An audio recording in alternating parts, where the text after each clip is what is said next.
Thank you. Good afternoon. So I don't know if my slide will be in Russian or not. Will be in Russian or not? Yeah? Okay. So I keep this in English for me. Okay. So yes, I'm Emmanuel and I work for Megdyne. So Megdyne is a virtual reality provider company.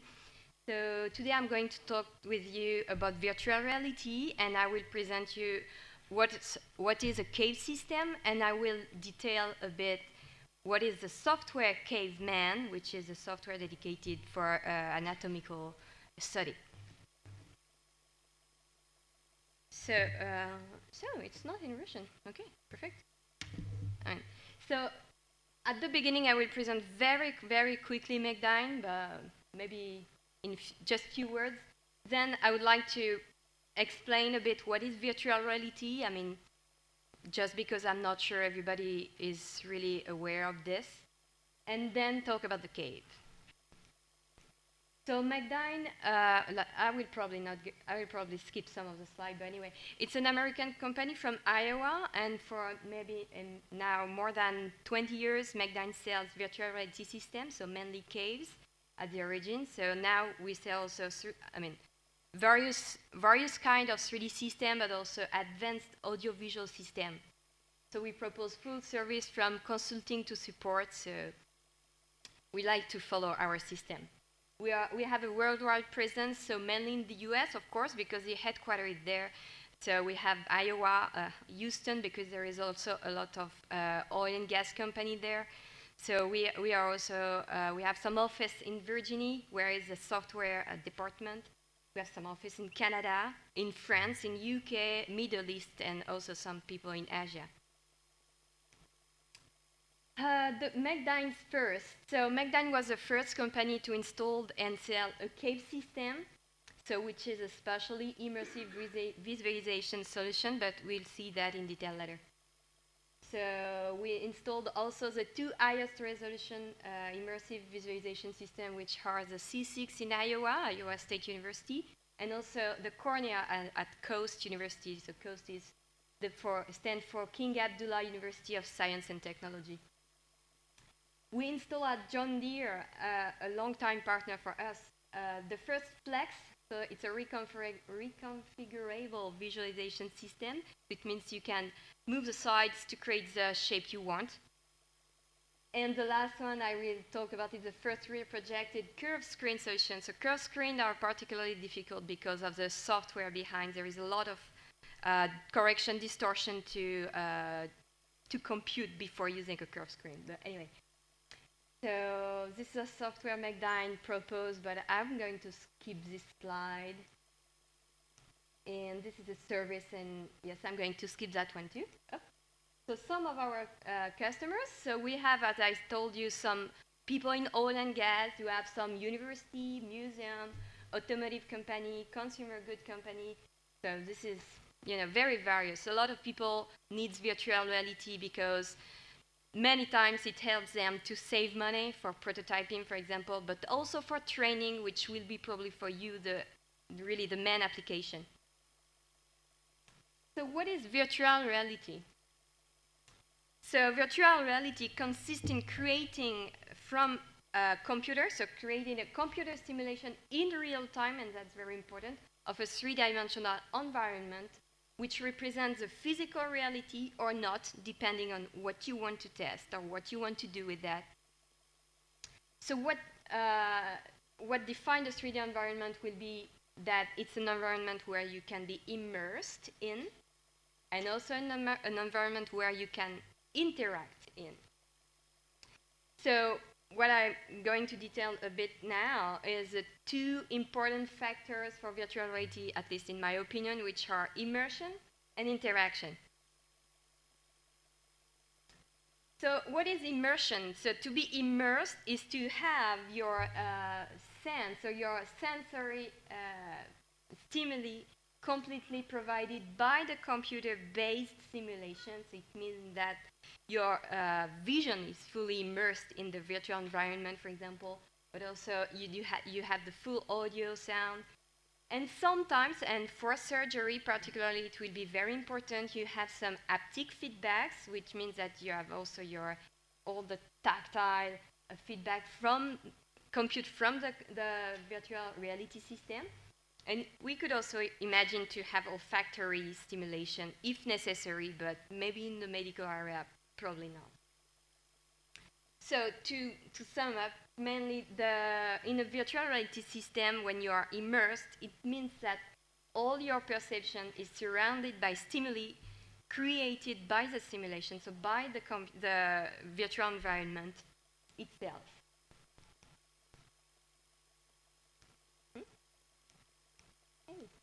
Okay, interaction. So, okay, now your perception is completely immersed in the virtual environment, but what can you do with that?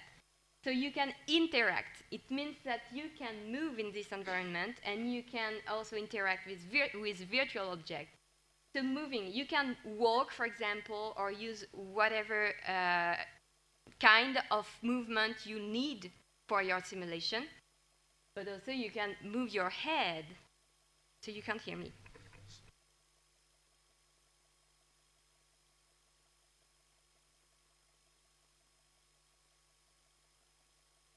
Sorry, so apparently you didn't really hear me in Russian. I'm really sorry. Anyway, so should I go back in the slide to re-explain you a bit? Yes? Yes or not? Yes? Go back. Okay, so let me know where. There. There? Oh, no. From here. Okay, so virtual reality. Sorry, so we'll go a bit faster. So I give you here a short definition of virtual reality.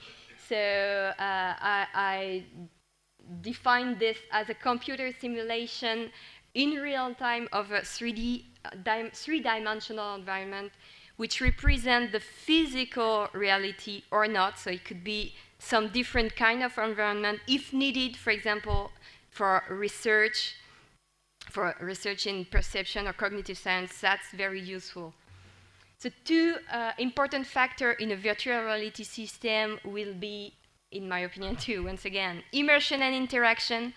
So let's define a bit what is immersion first. So immersion is the fact that a user perceives all the stimuli, the sensory stimuli from the computer-based simulation. So there is always, most of the time, I would say almost always, visual stimuli in a virtual reality system because you would like to be surrounded by your virtual environment, I mean visually surrounded, and also auditory, audio, because you need some kind of feedback or something like that.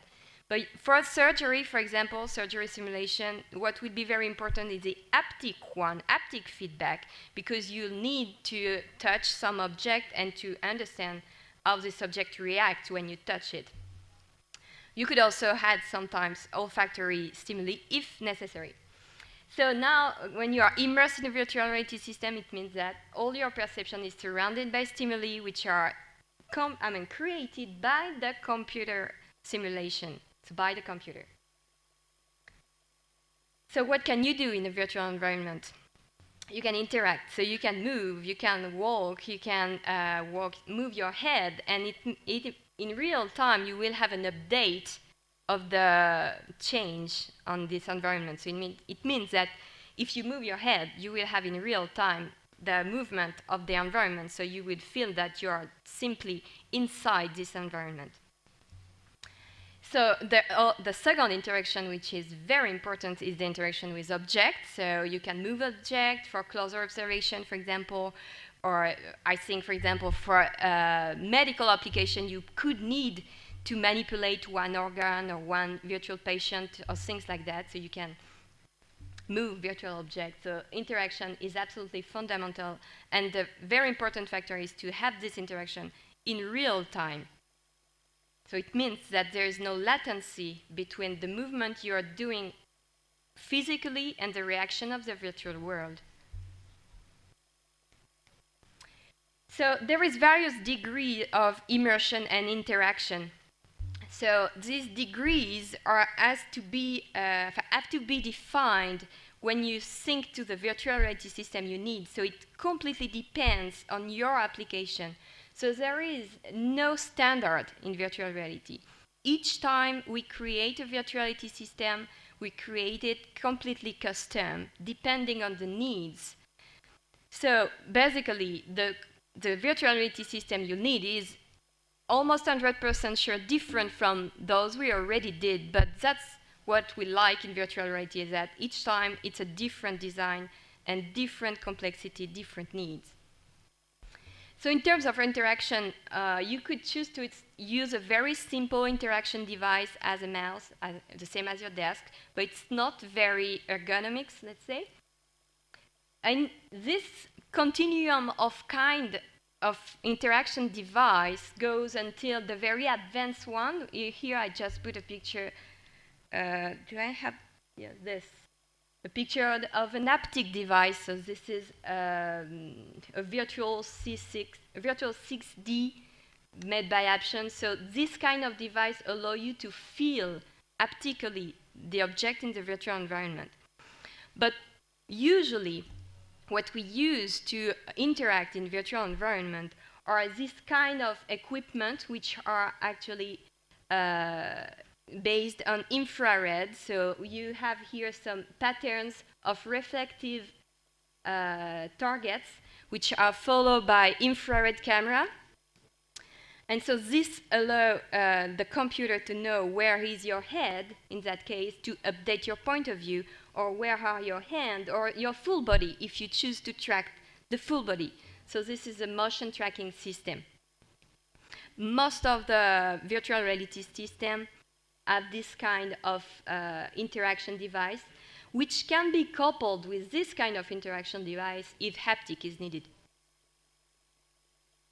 In terms of immersion, so visual immersion, there is also a lot of possibility depending on your needs. So the talk just before me presented a virtual reality system with some 2D desktop visual feedback. But we could imagine a lot of other solutions. There is this kind of very large screen, which can be flat or curved, depending on what you want to achieve, or this very big, let's say, screens, or you can assemble different screens together to make a big one. This is a flex, so you see there is 3 sides here, and one is open here, but you can decide to close it if for some kind of application you would need it more in a cube shape than a flat shape. And this is a cave, so we'll talk about that on the next slide. The cave is the most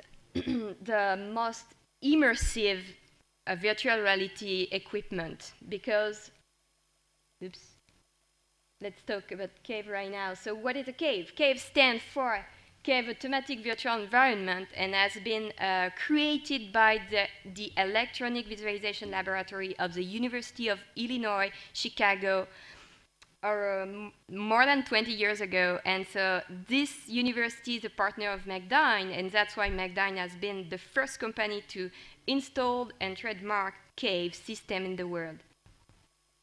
So basically, it's a cube of visualization, and you can choose how many sides of these cubes give you actually an image. So if you just need 3 sides, it's possible, but we can go up to 6 sides, of course, and it means that your user is completely surrounded by the virtual environment, so the floor, the ceiling, but the 4 walls too.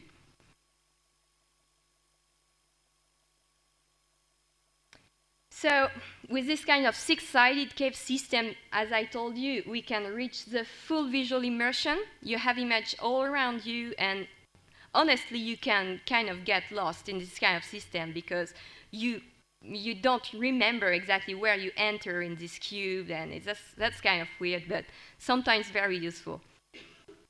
And you can reach also very, very high resolution if needed. So it means that the pixels in the cave are very small if you choose to have a very high resolution. So the image can be very, very precise if necessary.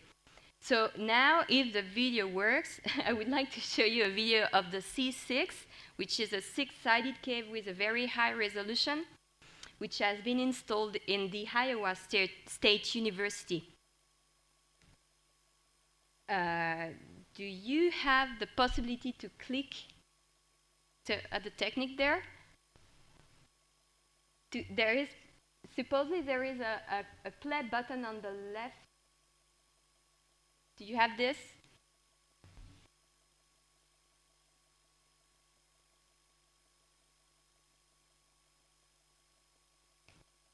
Oops.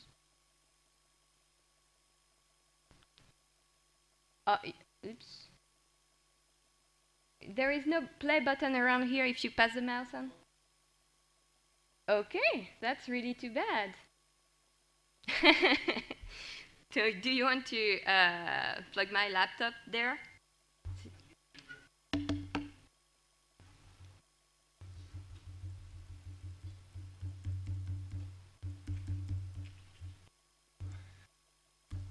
So here, when you will.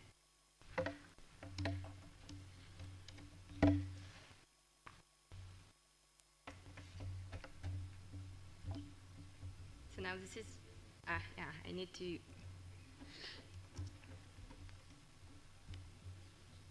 Oh, this is my computer and change. Okay, you have to change. Okay, thank you. Sorry about that, but I think we have time. It's only 2:10. It's okay.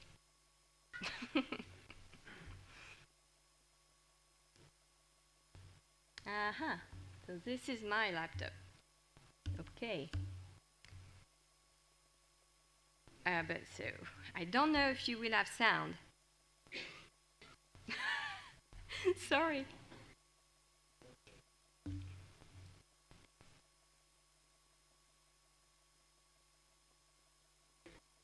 Okay, thank you.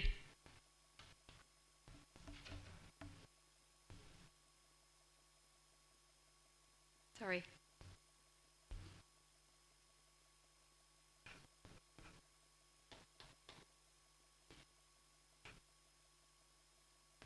I mean, this is not the main video I would like to show you, but video is kind of important for the next topic we'll talk about, which is caveman. So, thank you. So it's here in my laptop.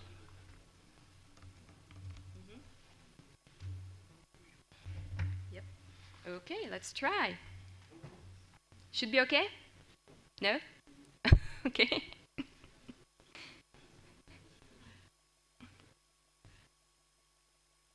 Is that okay? Yeah.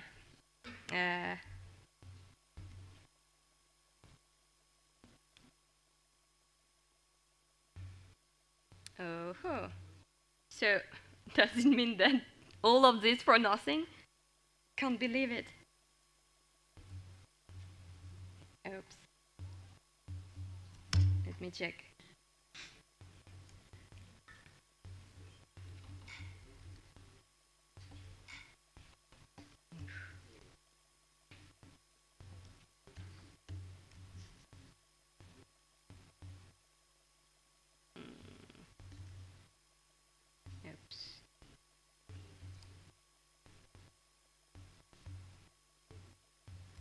This one.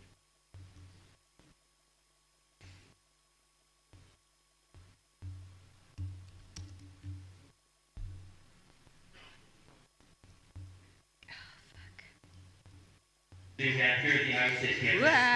Sorry. An interdisciplinary program called Human-Computer Interaction, or HCI. We have only the sound now.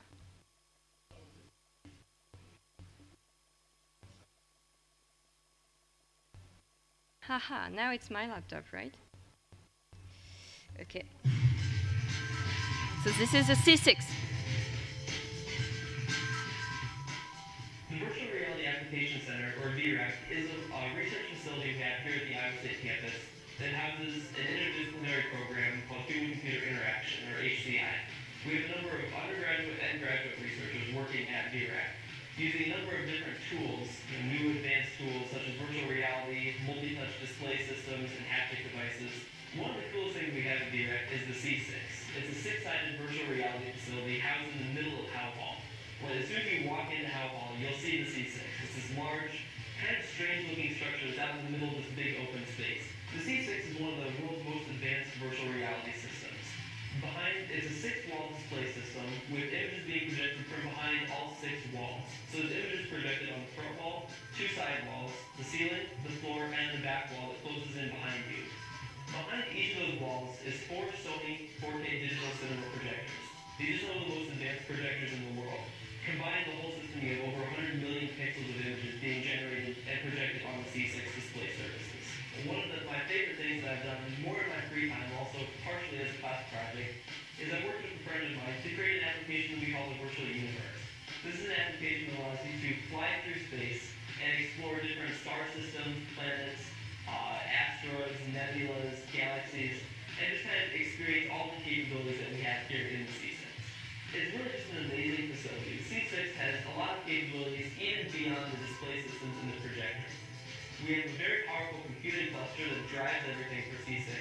According to NVIDIA, it's one of the most powerful graphics clusters in the world. When we're doing things for virtual reality, we're running real-time live simulation. So everything you see is calculated and rendered in real time. So we can't have the really advanced graphics and lighting that you would find in a movie because we have about a 30th of a second to calculate what each frame or each scene looks like for the viewer to watch. So our computing cluster is centered around advanced graphics cards and fast rendering techniques that allows us to calculate all this stuff in real time and present users with a realistic, fluid experience in C6.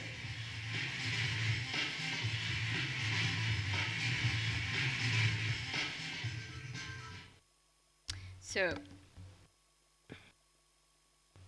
Oh, now it works. Sorry, not again. Okay, so this example was not a medical example, but now what I would like to show you again through a video is what the University of Calgary is doing with a cave. So they created a software called Caveman where they can observe, let's say, travel inside a body. That's what the speaker on the video will say, I think. And then we'll detail a bit this model to talk to you a bit more about this specific medical application. So let's try now the video here. Does it work? No. Okay. No problem. Should be this. Deep within a small dark closet in the quiet Canadian blue-collar town of Calgary lies a breakthrough in the world of science. It's the first complete object-oriented computer model of a human body. It's called the Caveman, and its 4D technology allows scientists to literally get inside of their work.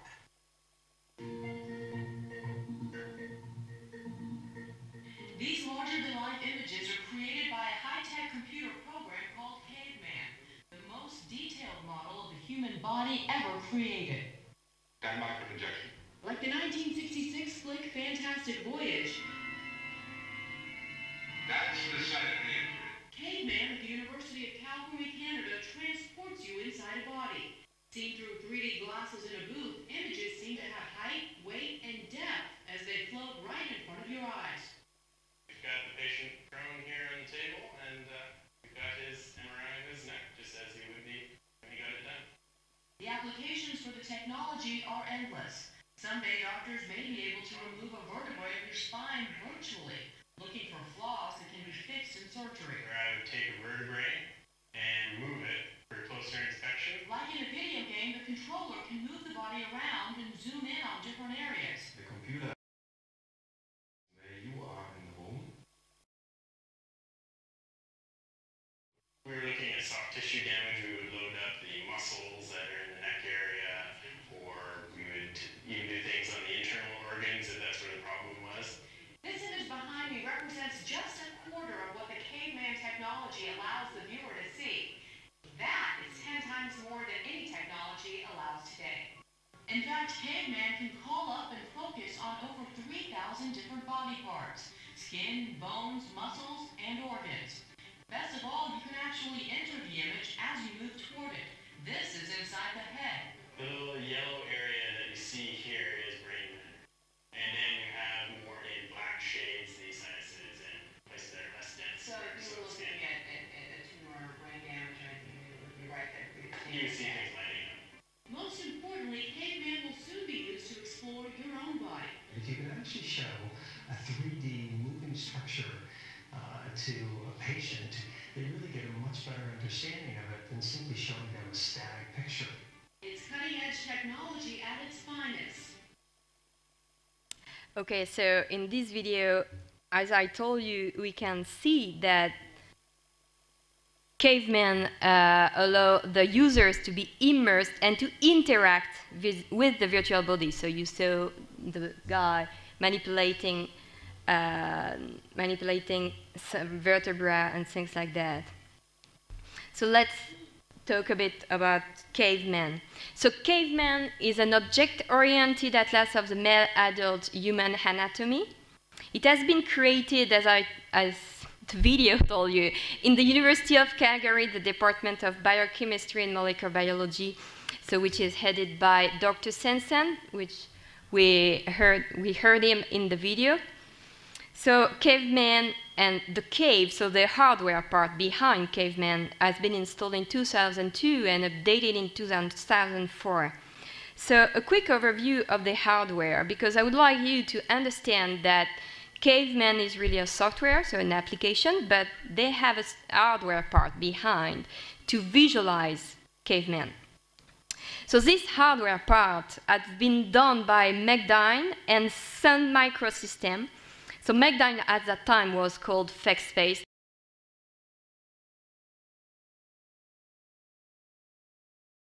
They use in the University of Calgary, where caveman has been created, is a four-sided cave, so 3 walls and 1 floor, and one side of the cube is 2.4 meter by 2.4 meter is square. So one important thing is that the operating system is a Unix system, so Sun Solaris operating environment, sorry.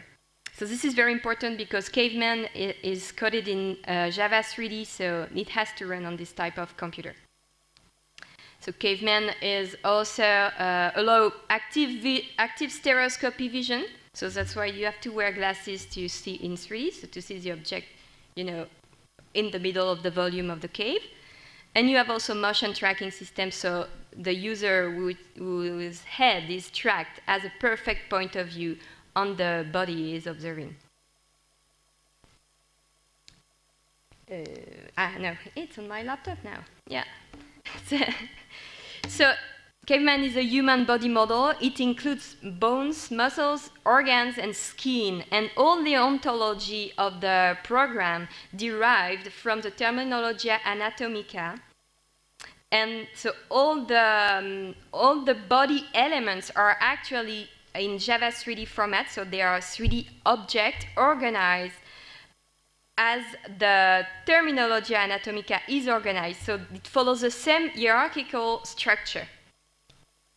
So to manipulate each object of this model, you have to use another tool they created, which is integrated in caveman. They called it Jabiru. I don't know what does it mean, but probably a Canadian mysterious word or something like that. Anyway, so this allows you to manipulate literally each 3D object one by one, or a group of 3D objects if you would like to. So in practice, as you saw in the video, when you want to manipulate an object, so a body part, you have in hand a physical interaction device, which in the virtual world is followed by a wand, so let's say a stick to show the object you want to interact with. And when the virtual object you manipulate point on the virtual object you want to see from a closer point of view or something, you click on the physical interaction device, and then you can move the 3D object as you want, or zoom in, zoom out, anything you want. So since the beginning of caveman, so the interaction middleware, so Jabiru, has been expanded to include in the manipulation system the natural constraint of the body. So for example, the angle limitation of a junction or things like that. But I believe you can go over this if you want to. So a very interesting function of caveman is that you can merge the virtual model, so the human body model, with the real data of your patient, so MRI, CT scan, or 4D ultrasound, so you can visualize both at the same time, and you can have another view on your own data, or maybe to understand better the situation on your side, or maybe, as the video suggested, to explain to your patient what really happened and to have a real understanding of what is inside the body, right? Another function of caveman is that you can combine the spatiotemporal information of the body, so the human body model we saw, with gene expression and metabolic information. So, for example, you can choose to see the consequences of a gene expression on a specific organs.